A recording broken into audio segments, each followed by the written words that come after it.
What's in the Box, episodes of horror with Donna and Eric. I'm Donna. And I'm Eric. And today we're going to talk about another movie that shaped our love of horror. And it's one of Eric's picks, Dreamscapes. And it's not really horror, but it kind of is.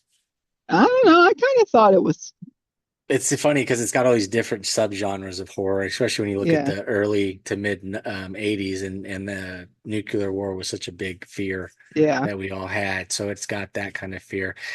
What's so funny is you look at this stupid poster and you're thinking Indiana Jones, you're thinking exactly. King Yeah, Solomon's Mine. I yeah, think they made the poster with just, some scenes and nothing more. Of course, it's the same guy that does all those amazing posters from the 80s. And this is why I think we love the movies so much in the 80s. You take a look at that poster, you're going to see that movie. oh yeah, for sure. And there's nothing like that today. Um, there's no reason, to get excited for any of these movies. It feels like they're not doing things like this. I'm shocked this hasn't been remade. It's such an original idea. It's fun.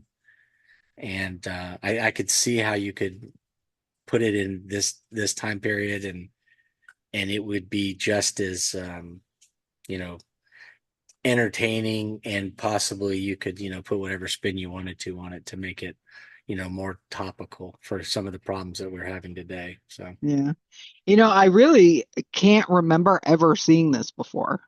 I loved this movie growing up. This was Yeah. on constant rotation. I had it on VHS from HBO or whatever, and I would just watch it. And probably most of the time, every kid from the '80s, if they ever got lucky enough to get their hands on another VCR, was taping VCR Hmm. tapes from the rental place, which is probably what I did. So, Yeah. but the reason I wanted to start with this page, though, is, and we never highlight them usually, rarely highlight them. This director and writer group is important to horror, which I thought was amazing looking back at it. Because, of course, as a kid, I wasn't going to recognize any of this. I just Yeah. enjoyed the movie and stuff. But the director started, he had a couple things. But so we start with Dreamscape, and then this is what he did after Dreamscape: Stepfather, a movie called True Believer with James Wood and Robert Downey Jr., which was like a criminal, like a court case thriller thing. Sleeping with the Enemy, The Good Son, and then he did Money Train and Return to Paradise. Return to Paradise is a Vince Vaughn, Joaquin Phoenix movie from the 90s where Joaquin Phoenix gets busted with drugs over in like Thailand or something. And so Vaughn and this other lady's trying to get him out of that. It's one of those tales. In the 90s, the biggest fear of everybody was getting busted with drugs overseas and being put in one of their Yeah. prisons. We have Yeah. like 1,000 movies about that. So, but I mean, just those are all heavy hitting movies. These are movies that make money. These are movies that were talked about, every time they came out. I just find it fascinating that he kind of started, had a couple little things, and then he does Dreamscape, and then he's just off.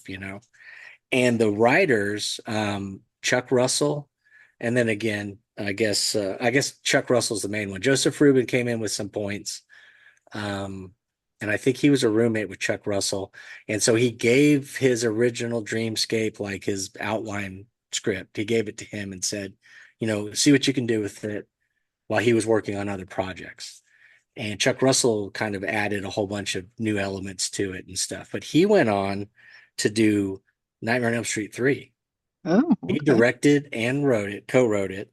And then they do The Blob, and then he does The Mask. So I mean, these are heavy hitting um, writer director combo early. So we get to see their early stuff before they really, make a huge name for themselves. And this is kind of the movie that did it, which I find that fascinating. It just shows that they were kind of on the edge of whatever it was in Hollywood. One of the a duo of young, fresh voices and stuff, which I don't always feel like we have anymore. We don't really see that as much. It's a lot of the same old people doing the Hmm. same Yeah. nonsense over and over again. I just find it fascinating because I know back then I wouldn't have thought about it at all. But now looking at that and seeing the talent behind the camera, and then you kind of can see why. Because I love this movie. I don't know. Did you like the movie? I loved it. Yeah. Yeah, I thought see, it was it's just great. everything about it is fun, and it's got a lot of cool elements, and it's well written, and it's funny at the right times, and it has the right ebb and flow. I was excited to get back into it to the point where I thought we'd already done this video because I'd watched it so many times recently Yeah. Yeah. that The only problem I had with it was I cannot identify Kate Capshaw with any other movie but Space Camp. oh really? That's all I I was can think thinking you of were going to her. say Temple of Doom because she's always screaming and she's so Yeah, she's irritating. yeah, nope, Yeah. it's Space Camp for me. When somebody says Kate Capshaw, I think Space Camp. She's really good in this. And I think this is just before, I think this either came out right before or right after Temple. I'm going to say it came out after Temple. Yeah, because Temple is PG. Hmm. And there's no way that movie should be PG. Yeah. Dreamscape is the second PG-13 movie to ever to be released in the United States. First, it came out a week or two after Red Dawn. So that's your one, Oh, two PG-13 movies. that Boom. was a great movie too. And as I was kind of doing a little research and thinking about this movie and some of the other ones we've done recently that were early 80s, I think 80 to 85 is just it's like maybe the greatest. Yeah. Just it just feels like every year there's so many amazing movies and they may have flopped in that time period, but now we look back and we're like, oh, these are amazing movies. But I just to be able to say that we were able to go to the theater and see these movies, I think that's a cool thing. Yeah. Yeah, and I But yeah, love no, every I was gonna say I love the cheesy 80s synth soundtrack. yes, and there's a funny story about that because the guy they got to do that, I wrote his name down. His name is Jarre, and he's a super famous European composer that's done like a bazillion movies, and he does like you know orchestra piece stuff. And he got this movie, and they were expecting this big kind of orchestra thing, and he decided he needed to make the whole thing electronic. And so he does the whole thing in synth when they were expecting to get this other completely traditional soundtrack. So it does stand out. And it's funny that the guy that did it wasn't like they brought somebody in to do it on purpose. It's just Yeah. that that's what he thought the vibe of the movie was. And he was playing around with those instruments. That's the funny thing about the early 80s is how technical the technology is just kind of there and everybody wanted to try it out. And so we got some weird soundtracks and special effects in the early 80s. But it's just such a funny, perfect storm of different things happening that give us this movie that really is a slice of the 80s. Yeah. Yeah, it was great. The the special effects. I loved the sequences where they're going into the dreams. Hmm. Like just that transition from reality to dream. Like that is pretty cool. Like, Yeah, especially when you're thinking about it. Can you imagine being in a theater, in 84, yeah. 85, and it's happening on the big screen? And that's why I don't understand why this movie hasn't been remade. Even into like a show. I could see this as an 8 episode Oh yeah. kind of situation thing. And it's such an and maybe it's I'm sure it's got to be something to do with the studios. Somebody owns some rights that they're just not going to give up on. But at Yeah. some point I can't imagine this goes too much longer without being remade. Yeah. It was really good. Like I said, I can't remember ever seeing it before.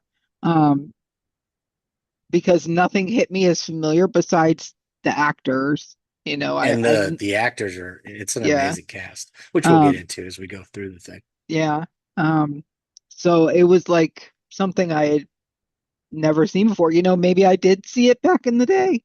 But I don't know. I Yeah, don't what was think funny so. is I watched it on the plane when I went to Scares in St. Louis. And so I watched it then. And then I came home and I got it on Blu-ray, I think as a Christmas gift.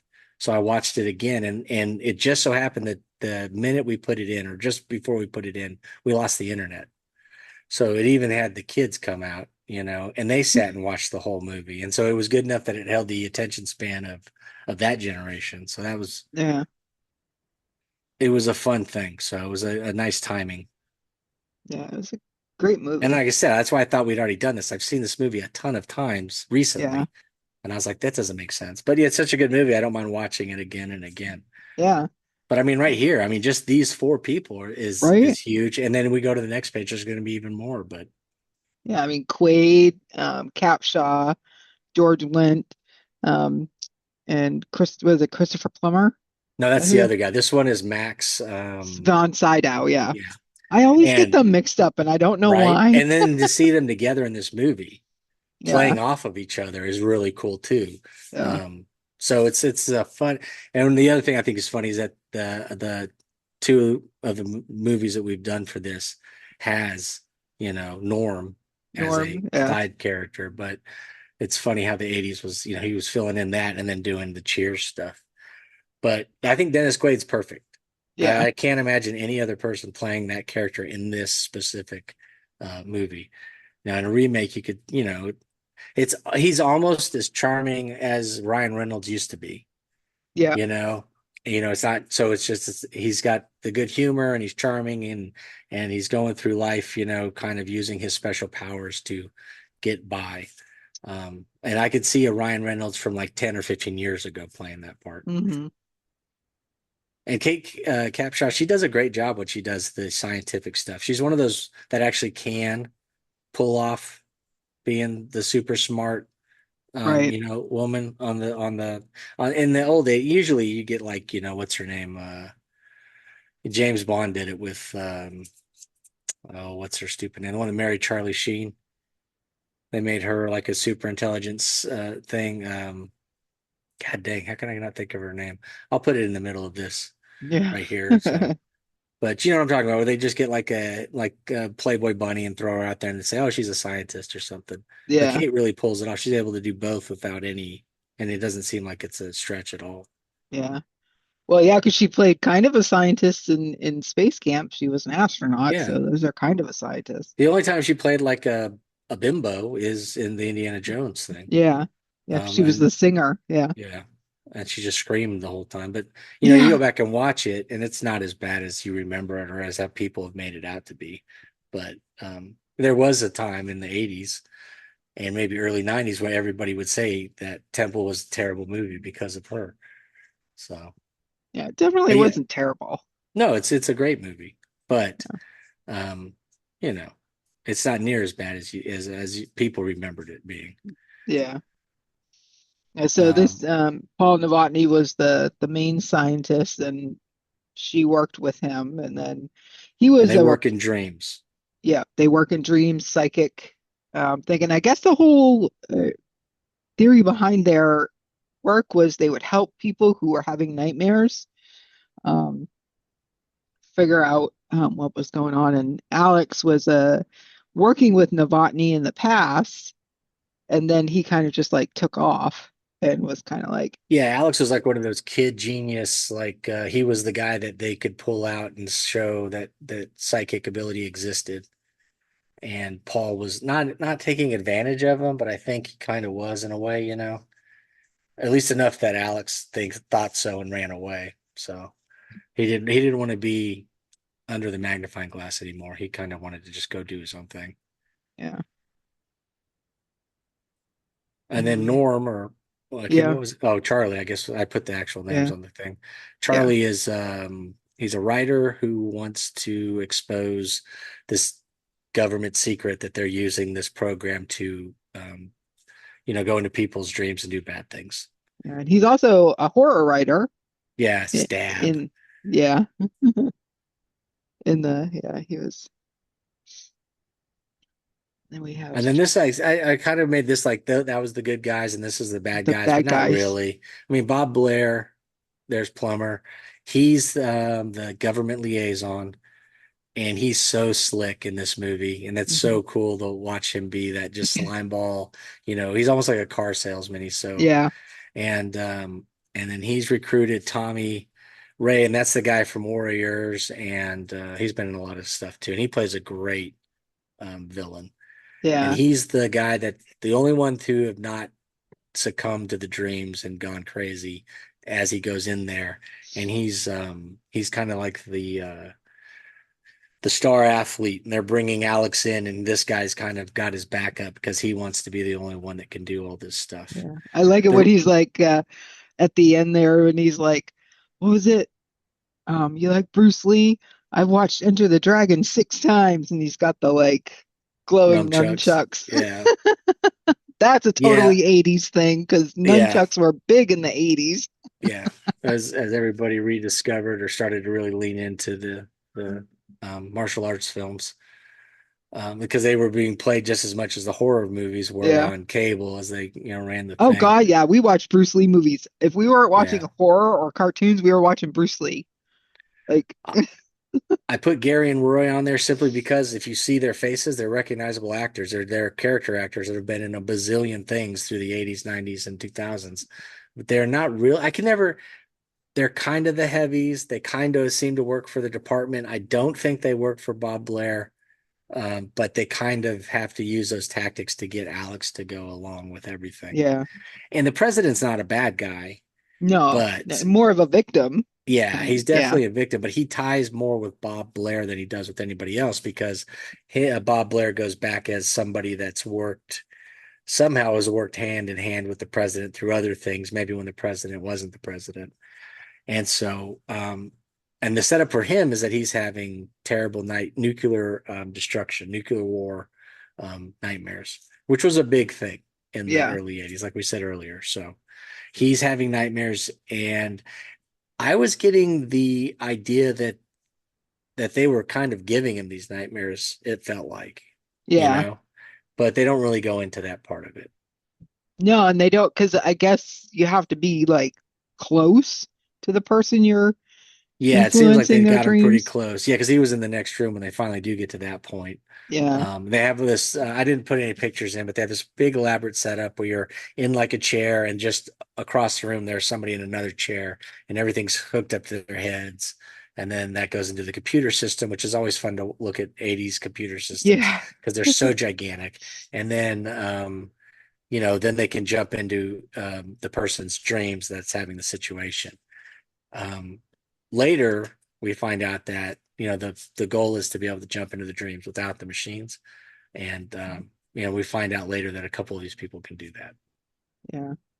And, I But the mean, president's I thought it was funny that they didn't give him a name; they just call him the the president. president, yeah, Mr. President, yeah, yeah, Because I even when I looked it up, it's just he's just credited as president. yeah. Maybe they didn't want to like seem like Yeah, they were. because he does look. He reminds me of Reagan, Yeah, and this would have been about this would have been a Reagan time. So yeah. Um, so yeah, Bob Blair kind of wants to use these psychics, Tommy Ray and anybody else who happens to be in the program as like assassins. yeah, Which could you imagine? Like, I'm going to send this guy into your dreams and kill you, and if you die in the dream, you die for real. right, and everything it would just always look like a heart attack. Yeah, Died in your sleep naturally and stuff. Now Bob and the other character, the guy that's in charge of the program, they have an agreement that it's not going to be anything like that. But as the movie goes on, you learn how much the guys allowed his desire for the program to succeed to kind of ignore all the signs that tells him that Bob Blair's doing this for nefarious reasons. yeah, So I mean, we get halfway through this movie, and it's a spy movie. It's a action adventure. We've had some funny stuff go on. In a way, it's a romance because Alex is really starting to hit. There's a connection between Alex and and Jane, yeah, Jane, and so it's a perfect. It's one of those movies that I'm like, it's a perfect example of everything is horror, because yeah, over it all is the horrific things that are going on with some of these characters. yeah. And then you got the whole Alex was betting on horses and he owed money at the track. So you've got that Well, he was going. getting You got he was getting the bullies or the mobster people of that track wanted him to start winning for them. yeah, And so they're kind of leaning on him, which is the only reason he went to the institute was to get away from those two guys because they found him at his house. yeah. So Um, I love the part where he's running away from them at the beginning and he like goes to try a door, but he doesn't just try the door, he like jumps up at the door and like he's midair and he grabs the door and it's yeah, there's like, a what lot is of it's that? like the school of Tom Cruise. The action is all of Yeah, it. He's sold it 100%. which Yeah. is, and it's funny because, you know, you go back and I look at the movies that he did.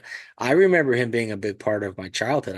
I love Dennis Quaid movies. Hmm. Enemy Mine, Oh, was it Inner Enemy Mine. Space? Yeah. So many great movies that I grew up on. But then I look and I thought, oh, well, I thought he did more blockbusters, more, you know, the movie of the year kind of stuff. And Yeah. it seems like he did more of this kind of thing, which probably these are the kind of movies I'm always drawn to. So it might be why he was such a big Yeah. part of my childhood. But God, Enemy Mine, one of my favorite movies of all times. I had that on repeat too. I mean, it's one of those that I could probably, there was a time where I could recite the entire thing. I love that movie. Yeah. And it's got a lot of good lessons. That's a movie we could sit down with Yeah. people and say, watch this. And it's got So Louis Gossett Jr., whom I love too. yes, yes. And he's amazing as the alien because so much of him's covered, and yet you still get the emotion. He really was able to play it well, even though Yeah. he was kind of almost frozen in the lizard man face. So Yeah. And then we got some dreams. yeah, they didn't have a ton. I thought there'd be more pictures. I could barely find anything online, but the president's dream was always this color, and it was always nuclear destruction. And I think that's his wife or daughter. Yeah. His wife, I think, was the first one. Yeah. Um, And that would suck to have that dream every night. I could get yeah. why he would be worked up. And at the time, you know, you didn't know if he was going to have to cause. It wasn't just that you were going to cause nuclear war. It was that there's a chance that the second you hit the button, they were going to hit the button, and so it was Hmm. just going to end the world. That was the fear, Yeah. um, and I think that's what he was going through. Yeah. I like how it started off right away with the dreams. Yeah, So I was like, that's pretty cool. And the whole atmosphere of this part of the dreams, because not all of them are red like this, or have that reddish, tinge. But I just thought they used visuals to really convey the emotion or the feeling of that dream, yeah, because red is like danger and fire and apocalyptic. yeah. You definitely could tell that he was having a bad time. Yeah. And then we have this is the first dream that Alex goes into. Yeah, Um, it's a steel worker, and I think wasn't that guy? He wasn't having nightmares, was he? He just was one of the people who went into. yeah, I can't remember the total setup, but they get on there and the guy falls off and then he tries to save him, which was kind of ridiculous. And then he falls off. But it just showed the Quaid character the possibilities of what they could do in the dreams.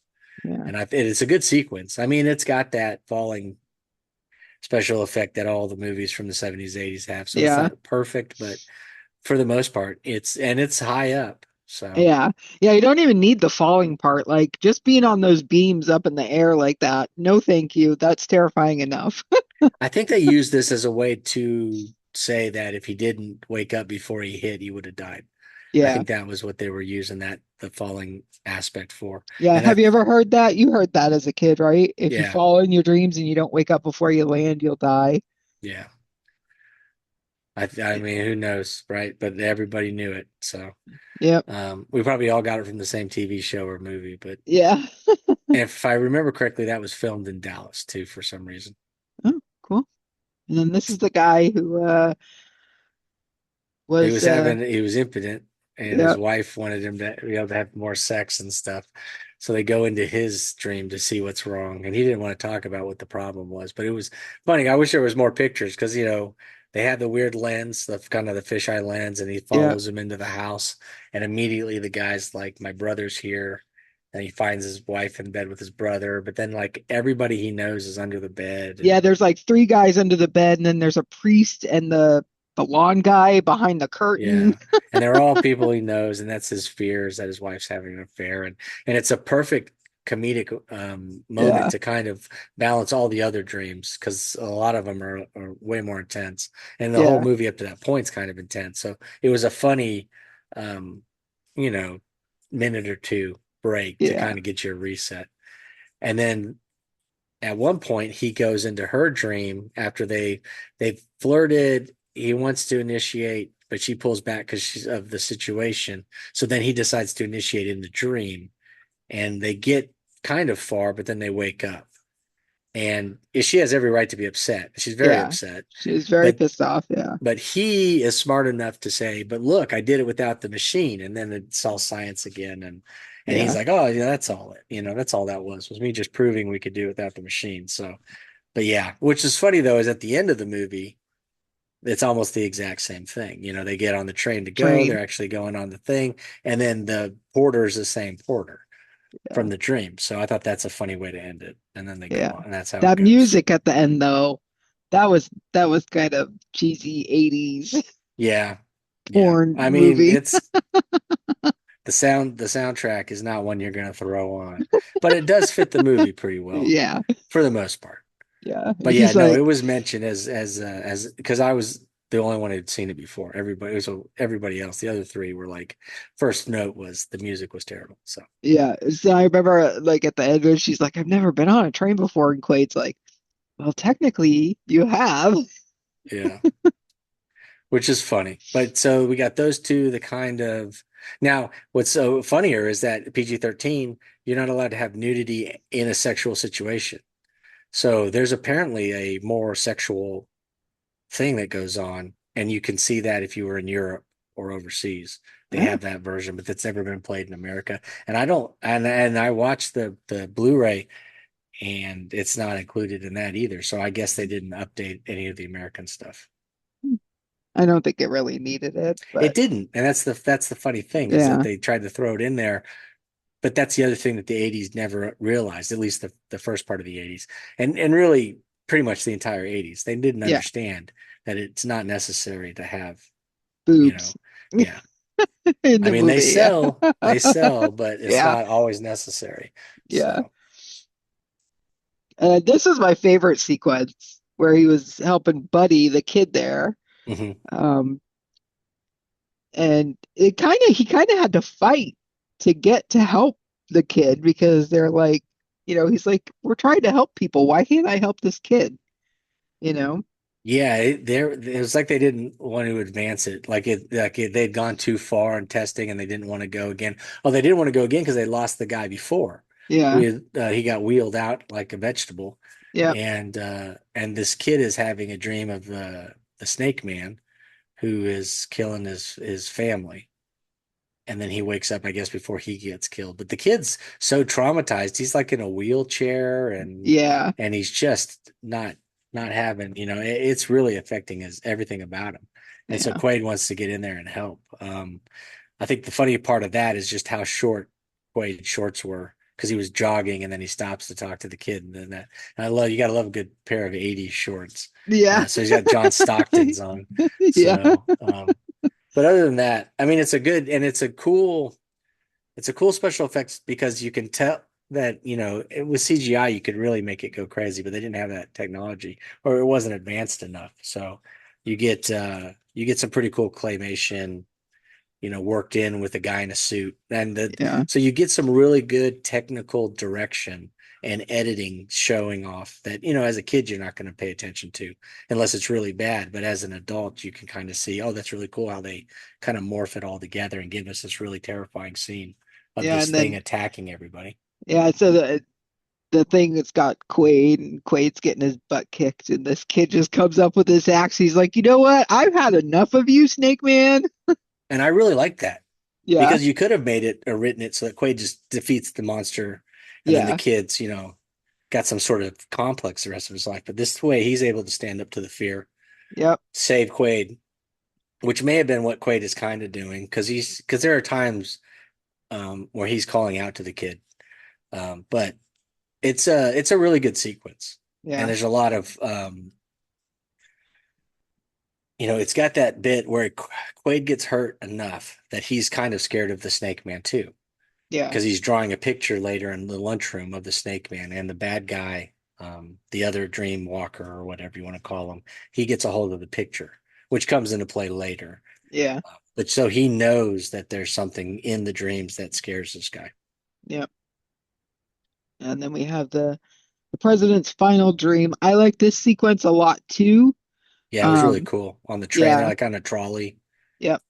And And and they're the models they used and the way they designed everything, I mean, it really felt like Washington had been just completely destroyed. yeah, it was great. And then um I'll call them zombies from the one car of the train.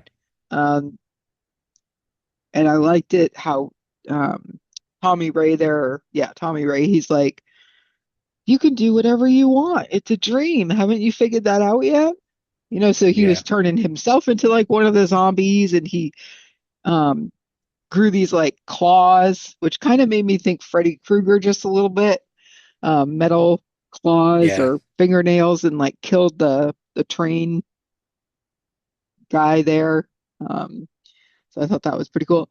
The sound effects when he was killing the guy, the the porter or whatever you want to call him, Hmm. um, just a bit overdone, I think. It was too Yeah. squishy.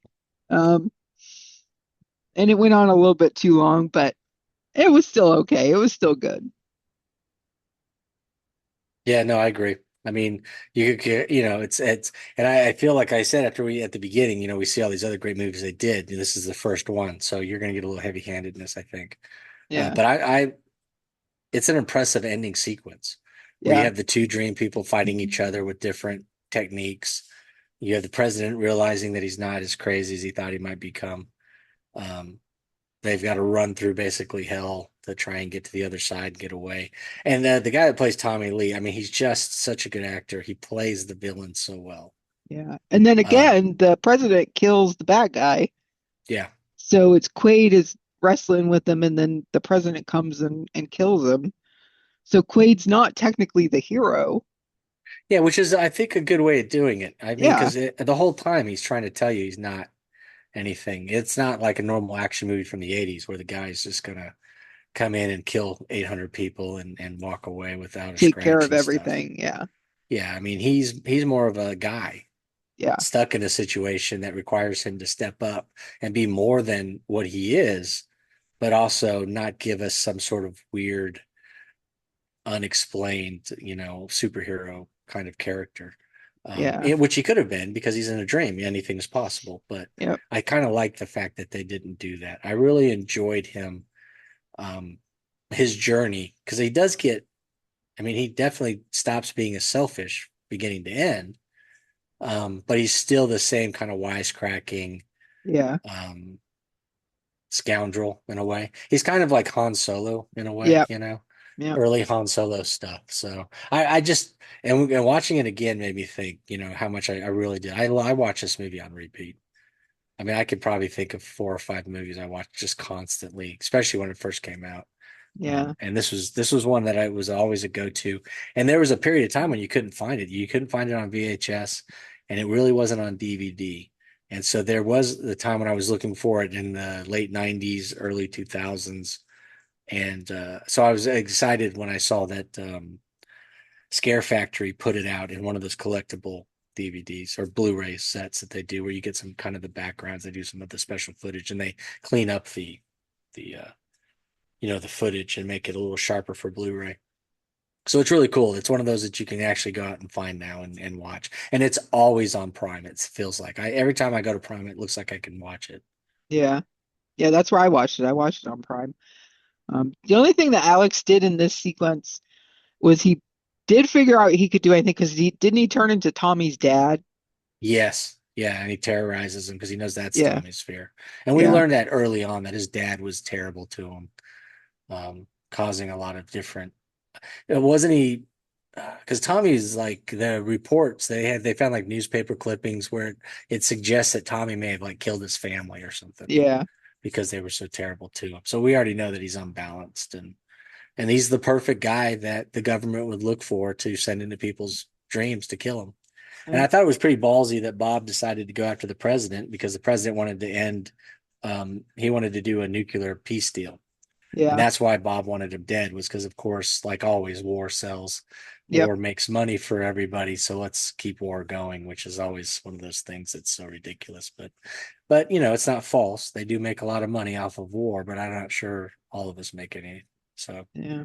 And I like how um Bob there got his yes, the revenge. Yes, Alex. They couldn't really do anything. Can't really prove that Bob sent that guy. Can't prove that Bob was behind any of it. But Alex goes into the dream and he brings with him the snake guy. So, Yeah. which originally, I think when I was watching it, they originally had it written up that he was going to be like a rat man. Oh, okay. But I think the snake guy was more impressive with the long neck because he kind of had the cobra thing and then he had the hood come out. I think, Yeah.